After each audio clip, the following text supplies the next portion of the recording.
kulanti waxaan oo wanaagsan daawadayaal halkaani waa warbaahinta Barawa News. Qodobada maanta warka idinkugu hayso Barawa News waxaa kamid ah daawadayaal. Wasiirada caafimaadka dalka Tanzania ayaa xaqiijisay qofkii ugu horeeyay cudurka COVID-19 ee ugu dhintay gudaha dalkaas Tanzania.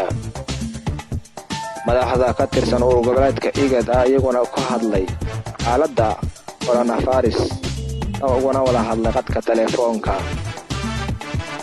Dhanka kale, Mareykanka magaalooyinkiisa waaweyn sida New York iyo Kifaro iyo Chicago ayaa maanta cidla ah iyaguna. Intaas iyo in kale ayaan kugu haynaa daawadayaal. Soo dhawaada warkii oo faahfaahsan.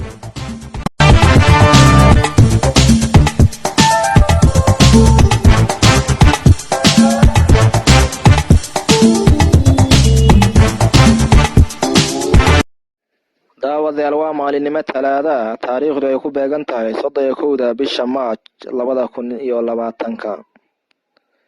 Aan ku bilownay wasiirada caafimaadka dalka Tanzania ayaa shaaca ka qaaday qofkii ugu horeeyay ee ugu dhintay cudurka COVID-19 gudaha dalka Tanzania. Qofka cudurka ugu dhintay waxa uu u dhashay Tanzania wuxuu qaba cudurro kale ayay ku tiri wasiirada dalka Tanzania.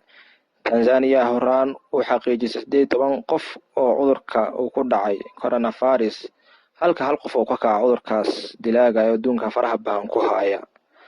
Madax ka tirsan urur goboleedka IGAD ayaa maanta shir muuqaal ah oo toos ah uga qayb galay sidii ay cudurka corona ay dalalka ka tirsan urur goboleedka IGAD ay ula dagaali lahaayeen.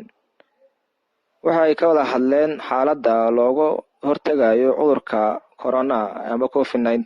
Madaxda ayaa ka qayb gashay shirka waxaa kamid ahay Ra'iisul Wasaaraha Suudaan Abdulla Hamdok iyo madaxweynaha Soomaaliya Maxamed Cabdullaahi Farmaajo iyo madaxweynaha Kenya Uhuru Kenyatta iyo madaxweynaha Djibouti Ismaaciil Cumar Geelle.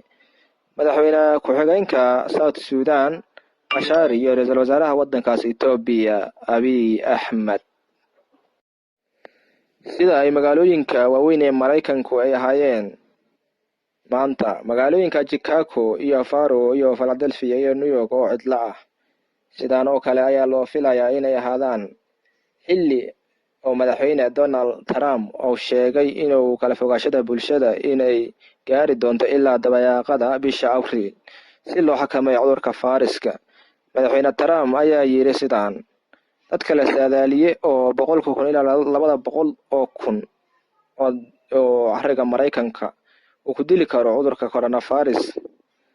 Waa inaan kasi gaashaamano si dadkuna ay isxakameeyaan ay guriyada sii sugnaadaan anaguna aan ula dagaalano u yiri madaxweynaha Mareykanka. Shaqaalaha caafimaadka ayaa iyaguna ka cabanaayo qalabka oo gaabsi ku ah iyo madaxweyne Trump oo ku eedeeyay isbitaalada gaar inay aruursadeen qalabka sida badan. Wasaaradda caafimaadka dowladda federaalka Soomaaliya ayaa iyaduna qalab gaarsiisay maamul goboleedka Hirshabelle. Sidoo kale maamulka goboleedka Hirshabelle ayaa uga mahad celiyay dowladda federaalka Soomaaliya. Waxaa qalabkaas u gudbiyay maamul goboleedka Hirshabelle wasiirka ka tirsan xukuumadda Hirshabelle. Warkii aan dibadda iyo gudaha